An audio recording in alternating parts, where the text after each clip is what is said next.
Welcome to the Infuse Compassion podcast, hosted by me, Amy Quisenberry. And me, Mark Carpenter. We are on a mission to make this world a kinder place for us all by bringing healthier human connection to communities, families, and organizations of all types and sizes.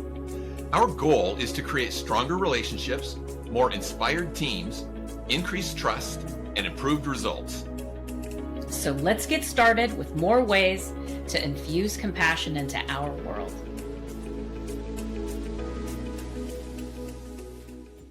Welcome back, Compassionators, to the Infuse Compassion podcast. This is a follow-up to last week's episode with Jen Pestikas. And if you have not listened to that episode, take a minute, take some time, take 30 minutes. That's about how long it was, and go and listen to it. Jen is a powerhouse. Let me just say that. All right. She is a C-level executive in the financial institution. Jen is a C-level executive that is in the financial industry. Separate from that, though, she's built this entire world that falls under Brave Women at Work. She has a podcast with over 100,000 downloads. She has, as of April of this year, she will have 5 books that she's put out into the world through her Brave Women at Work anthology series, all of them featuring incredible female leaders. And she is just, Mark and I were just talking, and I said, Jen could teach classes on how to answer questions, because we don't script. We don't script these, and everything that we came at her with. I'm serious. Just sit back and listen to how Jen processes through. And I loved how, as a self-proclaimed recovering people pleaser, even when she had something that wasn't polite to say about another entity, whether it was McDonald's or to her family, she did it in such a gracious way, right? And so I'm really jumping in way too deep because I love my girl Jen, right? So I'm going to turn it over to you, Mark, and say, how was that for you? Yeah, I love talking to Jen too. And again, we had Jen as one of our speakers on the Infuse Compassion into Companies conference in 2025. And so again, she just is always brings her brilliance to us. And so I'm so glad that Amy, you introduced her to me and got her into our world. I would also say, if you haven't listened to the episode, go back and listen to it. But in addition, if you haven't gone to check out her work on bravewomenatwork.com, I would highly recommend that you do that too. And not to create competition for ourselves, but go listen to her podcast. You'll probably want to listen to some episodes of her podcast once you listen to her. I'll tell you a couple things. Well, I'm going to start with one that we talked about. Jen talked about career leaps.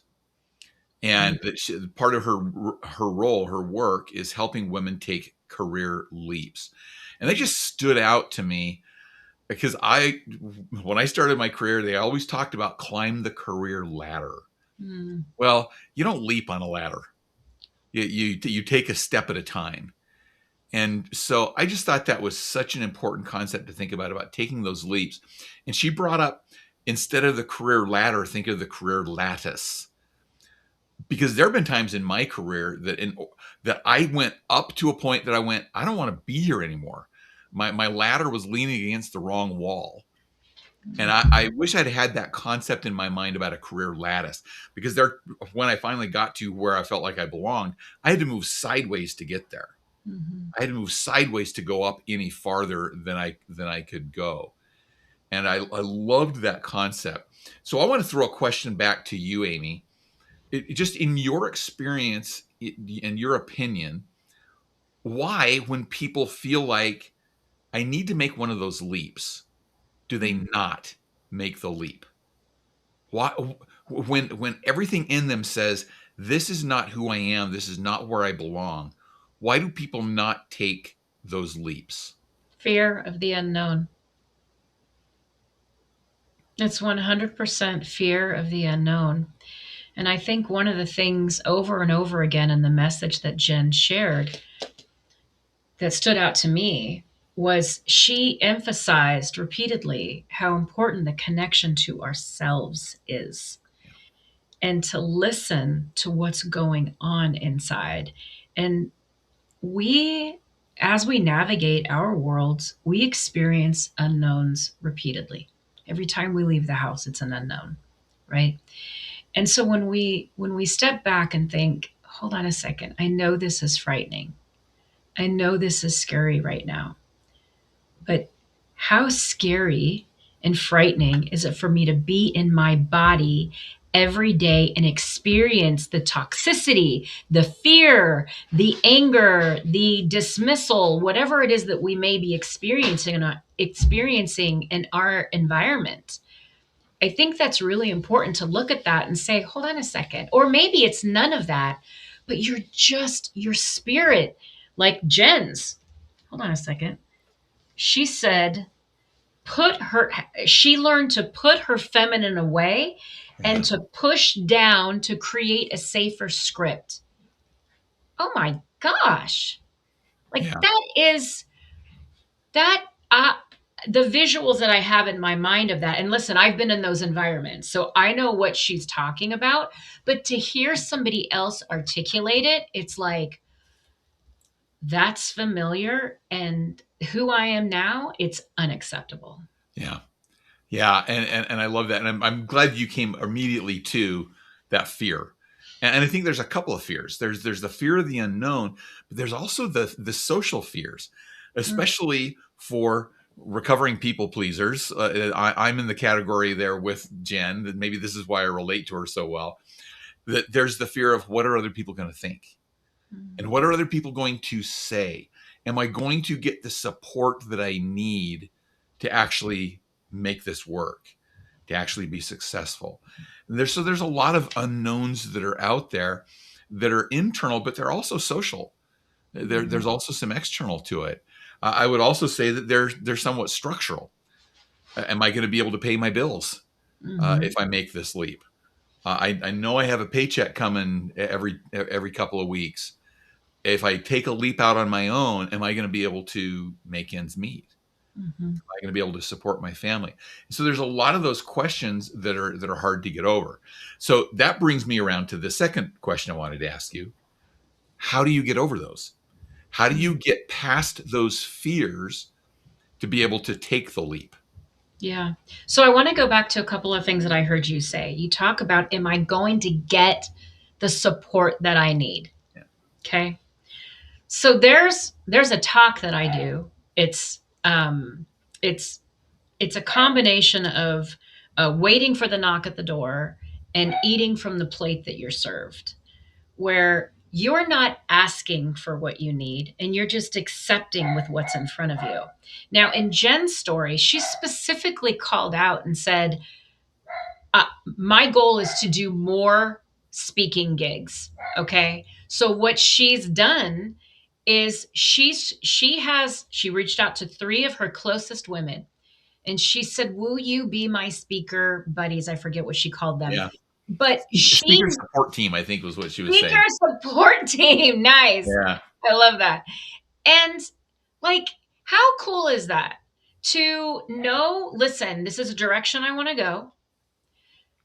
It's I'm not gonna I don't mean to put words in Jen's mouth, but I'll speak for myself. Anytime we put ourselves out there, it's like, oh my gosh, kind of makes our stomach a little, oh my gosh, am I really going to do this? Am I going to be successful? There's a lot of doubting that can happen, right? And so maybe fear or butterflies before we get on stage. So what is she doing? She's literally wrapping herself with like the three best people for her to say, I, when I reach out, I need you to be there for me in these ways, Yeah. please. Because she knows that these are the three people to go to. Now, with the financial, that's a whole different thing. right? That is really, really big, right? And so I think one of the things is, it's maybe I can't do it today, but what can I do to prepare for this over the next 2, 3, 4, 5, 6, 8 months to a year? What is the goal that we're going to set? What's the vision? Where do we want to get to? And what's the plan? Let's put together an actionable plan. And what do? We work the plan regularly. And so much of the time, we are trying to overachieve at our job, and maybe we're being underappreciated at our job. Now, we had another guest, our dear friend Erica Coleman, who spoke about even achieving. That came up in my mind when Jen was talking, right? About even achieving. Listen, we can do great work and not leave ourselves on the floor when we're done. Yeah.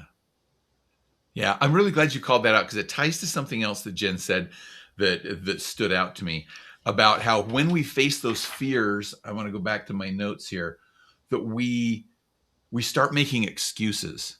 Mm, We start making excuses for not following what our heart is telling us that we need to follow. And what you said is the counter to making the excuses. Instead of making excuses, make a plan. And so I just really like how what you said ties to what Jen was talking about. Um, we get in that helpless state where we say, "Well, but there's nothing I can do because I don't have the financial backing to make this happen, or I don't have the time to get this started while I'm still working." And we fail to ask ourselves, "Okay, then what can I do?" That to me is a really important question to ask. Is okay, I can't do everything. I can't do all of this, but what can I do that's going to move me in the right direction? It, and your body will tell you, your soul will tell you what's going to help move you in the right direction because you can feel that. In fact, this takes me to another point that Jen brought up that I wanted to bring out with you. She talked about how when she was kind of making those excuses and she was trying to climb the ladder and not following what her heart was telling her, she said, "My body kept score." And it was just, we didn't drill in on that, but yeah, that line stood out to me. And so I wanted to drill down on it a little bit here. My body kept score. yeah, What does that mean to you, Amy? And I'll express what it means to me. How does your body keep score for you? yeah. This is so real. This is so real. And this is why it really kind of broke my heart in the beginning when Jen said, she learned to put her feminine away, Yeah. right?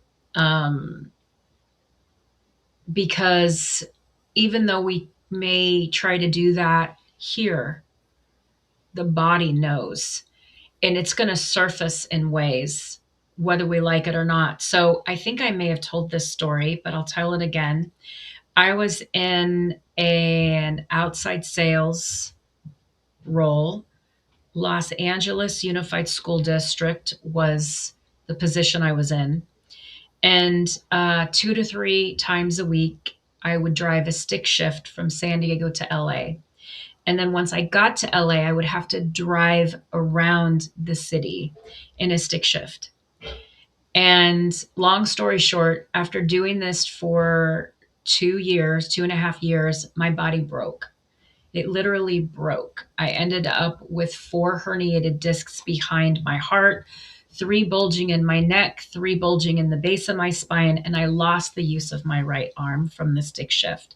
I had sciatica down both legs from the, again, your feet up and down on those pedals. And so when you say the body keeps the score, it's whether you in your head can grasp and face the concept of the environment you are in, know that your body 100% gets it. Yeah. When we were done, we asked Jen how this experience was for her, and she said it was a cup filler. That's how I live my life. I live my life with people that make me feel like my cup is full when I leave them. And that's how I keep my body from breaking again. So I'd love to hear your response, Mark. Yeah, and I want to come back to that point about cup filling in a little bit. So I'm just going to put a Yeah. marker in that for you and for our listeners. That concept that she talked about, the energy that you get from other people, the different energies that you get from different people. Mm-hmm. But before I talk much about kind of how my body keeps score, I want to go back to your example there. You got to the point where you told us your body kept score right at the end of the game. You told us what your body was doing at the end game with all of those severe problems with the discs and the sciatica and everything else. But what were some of the early scorekeeping that your body gave to you that maybe you ignored? Yeah. Because I think that's what's going to be useful for people is what are those early signs that my body's sending me that something's off? That's such a great question. So, one, I was unbearable to be around. I was absolutely like if it, I was just I was hard. Like I was so abrasive and aggressive. I was so like on edge all the time. And I just remember my body being hard. Like like women, one of the things that makes us so beautiful is our bodies are like soft and lovely. You know, like really, like when you hug a woman, like who really knows how to hug, it can be one of the most amazing experiences because our bodies are like soft and loving. And that was gone, like rigid harshness. The tension that I had in my neck and my shoulders, my hips were on fire all the time. I was angry. I was bitter. I remember one time I was on my way home, right? So two and a half, 3 hours on the road in LA to San Diego traffic, nightmare if you've ever been in it. And my husband calls me and says, "Hey, can you stop by the store?" I yelled at him terribly. I was just waiting for your response on what you said to Freddie. It's one of my greatest regrets. I was like, this poor man, like, it's really, really, I so hold on. This is something that I hear people talking about a lot now, but I didn't know then. Self-regulation. I did not know how to self-regulate. I just received and pushed. You know what I'm saying? Yeah, and it's to in order to self-regulate, you have to be aware of the moments that you need to self-regulate. Yeah. And that's thank you because that's exactly what I wanted to get to was what are those cues that we need to start doing something different, that Yeah. we need to start that regulation. Yeah. And for me, it usually starts in my chest. Mm. Amy knows this, and by the time the podcast comes out, this will be a long distance in my past. But I had a significant business setback this week, and I'd lay in bed at night starting to think about it, and my chest would just Mm. get tight, Yeah. and that was my signal of okay, you gotta line up your thinking here a little bit.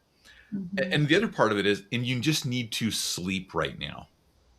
You just need to put yourself in a mode where you can sleep because your body's tired, your mind's tired, and drilling on the problems right now is not going to help in any way because I'm Yeah. not going to be able to get to any good solutions when I'm in that physical condition. And so I wasn't always aware of this. And that's why I wanted to call it out that we have those little signals in our bodies that are going to say something's misaligned. Not Mhm. even not just misaligned within our bodies, but it's misaligned within our direction and our purpose in life. And being aware of those is one of the ways that we can really get to be a more compassionate self. Now, part of that alignment that we feel or don't feel has to do with our interactions with other people. Jen made the comment about energetically separating from certain people who were basically trying to squash her dreams or Mhm. being the naysayers in her life when she was trying to step out to create brave women at work. And I posed the question to her, and this was one of those questions I threw at her from left field to describe what that means a little bit more. And I loved how she talked about we get different energy from different people. And it's Mhm. not that people are bad or good, we just get different energies from them based on who we are and who they are. And the people that we get energy from fill our cups. So that goes back to the statement that you made and that, or citing Jen, that she said at the end of our last episode. And so I loved her point about being intentional when you have interactions with people to think about, okay, how do I feel at the end of this interaction? Mhm. Is this an interaction that builds my energy, that fills my cup, or is this an interaction that drains me? And that it's hard for me to get good energy from this conversation. The other side of that I want to look at is, how are you showing up for other people in terms of adding energy to them, filling their cup, or draining from them? Intentionally or unintentionally? Because I think most of the time, the people that are draining the energy from our life, they're not doing it intentionally. But if we are more intentional about those interactions, I think we can do more to add energy to other people. Give me your perspective, Amy, on that thought about the energetic interactions that we get with different people. Yeah, this is how I live my life. Like, I mean, I've been receiving energy healings since like for 30 plus years. I regularly work with a healer who does cord cutting with me and helps me, as I like to say, keep the house. Like, I want to be the only one at home in this house. But we pick up stuff. We pick up energy from other people. We pick up stuff. And I don't want other people on my back attaching to me energetically. I don't want other people in my head. I only want Amy in my head. Right. And so this is a way that I live my life. And this is one of the reasons why I'm very, very protective with my circle of how I spend my time, who I spend my time with, because like Jen, I'm an empath as well. So I learned the hard way that I can't be with just anybody, and I can't be with just anybody for long periods of time. So I'm very protective over who and how I spend my time. And I want to expand this, Mark, into lessons, because I think that's the piece of, once the awareness is there and the intentionality, right? Which I love that you brought the intentionality into it, because that's such a big part of it. But what's the lesson? Okay. What's the lesson? So when I was healing from my spinal cord, this is actually a story that I tell in Jen's fourth Brave Women at Work Lessons in Letting Go. I was the last author in that book, and the author of the final chapter. And I I was getting ready to walk into a doctor's office. I was in the hallway and my purse fell. And I dropped down on my knees and everything's all over the floor and I'm crying, completely lost my head. I'm like crying, I'm bawling. And this doctor comes, he gets down on his knees. He helps me put everything back in my purse and he grabs my hands and he looks at me and he says, "You are not your pain. You are not your pain." And he said, "Listen, I know I don't know you, but I want you to go get," and I can't remember his name, John Kavitz something. He's like one of the pioneers on the mindfulness work. He said, I want you to go pick up his book and I want you to start researching mindfulness, because, and I don't remember what he said after that. This doctor changed my life. Now, a few minutes later, I realized he's actually the doctor that I'm here to see. So a divine intervention. But the lesson that I got from that was, Amy, you need to be mindful. You need to be aware of what's happening around you, inside you. And that's Jen's story. That's Jen's story here. Did I And answer your question? yeah, absolutely. And I think so many of us, and I'm including myself in this, we're kind of taught, no, you just tough it out. Oh, When you have those feelings, you just tough it out. You just plow through. And that's why I love that concept of my body was keeping score. mhm, Is your body's going to keep score, and eventually it's going to lead to some challenges. So look for those early warning signs that I'm heading into burnout. And burnout doesn't always mean I've got too much work to do. mhm. To me, burnout comes when you're misaligned between the work that you have to do and your purpose. That if you're not doing work that aligns with your purpose, you're going to hit burnout faster than if you're doing work that you're really meant to do and doing twice as much of it. Well, and there's such friction. When we are in a relationship that isn't healthy for us, when we are working in an environment that's not healthy for us, regardless of what it is, when we're somewhere where we're not supposed to be, we can feel, if we stop and really pay attention, we can feel the resistance. We can feel the friction. It doesn't, I'm not advocating for, oh, life is so easy. But it's different when you are exactly where you're supposed to be, right? Right? Yeah, I tell people often that I'm really in the third career of my life, Mm. and I feel like I finally found my way home. Oh, And that's how it feels to be doing the work that I've been doing for the last 20 years, as opposed to what I was doing for the 20 years before that. yeah. It Yeah. feels like I found my way home. Now, everything I did in that 20 years before has helped inform what I'm doing now. And so I'm not discounting that at all. Mhm. But it's where I feel like I'm aligned and doing what I'm supposed to be doing. Yeah. So, Mark, I have a question for you. Going back to the energetic piece, now that you've heard Jen's take on it, my take on it, I'm curious if how how your interactions with people are going to change now that you have this in your mind. Or even if there's something that you reflect on of, oh, now I get why I felt that way. I'm just curious if you had any aha moments with this.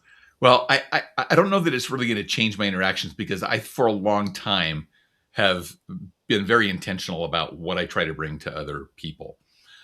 Years ago, I remember somebody using the phrase, everybody lights up a room, some by coming in, some by leaving. And I always think about that and go, I don't want to be the one who lights up the room by leaving. And it doesn't mean that you come in and you have to be the star of the show, that's how you light the room. But what are you bringing? What are you bringing to other people that make people want to say, I'm glad that person's here?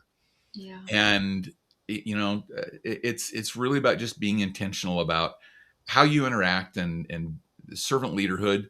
How do you serve other people and help? Yeah. Because I think we can all help. And even in times when I'm down, when I'm experiencing difficult times, I found that if I enter an interaction with the idea of how can I serve, it actually lifts me back up too. Isn't it? Isn't it? I mean, listen, I went through something recently and I was powerless in the situation. And you know what I did? I came home and I made soup for my dear friend who has cancer. They had had surgery the day before. And I said, I'm going to make soup. I checked on them and I said, hey, I have some homemade soup. Can I bring some over for you? And they said, oh my goodness, I would absolutely love that. They texted me a little bit later and they were like, oh my God, your soup was amazing. It's exactly what I needed. And it's like,